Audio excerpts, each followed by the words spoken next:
OBC, Kunbi, तेली, माली, धनगर, चांभार, आदिवासी अशा अनेक जाती आहेत। त्या जातींविषयी आणि ब्राह्मणांची कथा सांगताना, ब्राह्मणांचा इतिहास सांगताना या पत्रकारांनी जे सांगितलं आहे ते खरोखरच तुम्हालासुद्धा ऐकल्यावर तुम्हालासुद्धा कळेल खरोखरच किती खरं असतं आणि किती खोटं असतं या सर्व लेखामधून पाहायला भेटतं। ब्राह्मणांपेक्षा जास्त शिकलेले डॉक्टर बाबासाहेब आंबेडकर तसंच फुले आहेत या सर्व लोकांविषयी सांगताना या व्यक्तीने जे सांगितलं ते प्रत्येक मराठा, ओबीसी, धनगर, तेली, माळी, बौद्ध, जैन या सर्व लोकांनी ऐकलं पाहिजे। पहा नक्की हे व्यक्ती काय म्हणतात। म्हणून सांगतो तुम्हाला, ब्राह्मण जेव्हा आंबेडकरवादी, पॅन्थर्स आणि दलित किंवा बहुजनांच्या सभेत येऊन काय बोलतो यावर त्या ब्राह्मणावर विश्वास ठेवू नका। तो 1000 ब्राह्मणांच्या समोर काय बोलतो यावर विश्वास ठेवा।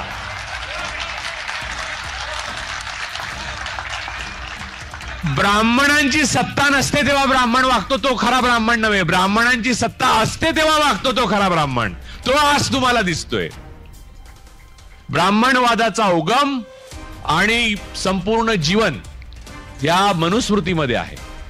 आरएसएस, बीजेपी आणि आत्ताच्या सत्तेचा संपूर्ण पोपट जो आहे राक्षसाचा तो मनुस्मृतीमध्ये आहे आणि ब्राह्मणवादामध्ये आहे।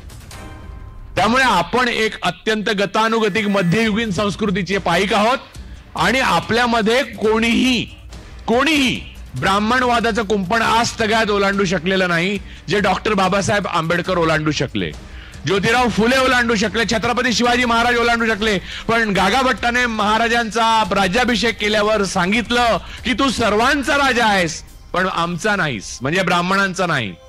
तेच वेदोक्त पुराणोक्त प्रकरणात शाहू महाराजांना पुराणोक्त राजाराम शास्त्री भागवतांनी शोधून काढलं तेच की तू, आणि त्याच्या टिळकाने लिहिलेलं आहे तुम्ही शूद्र आहात म्हणून।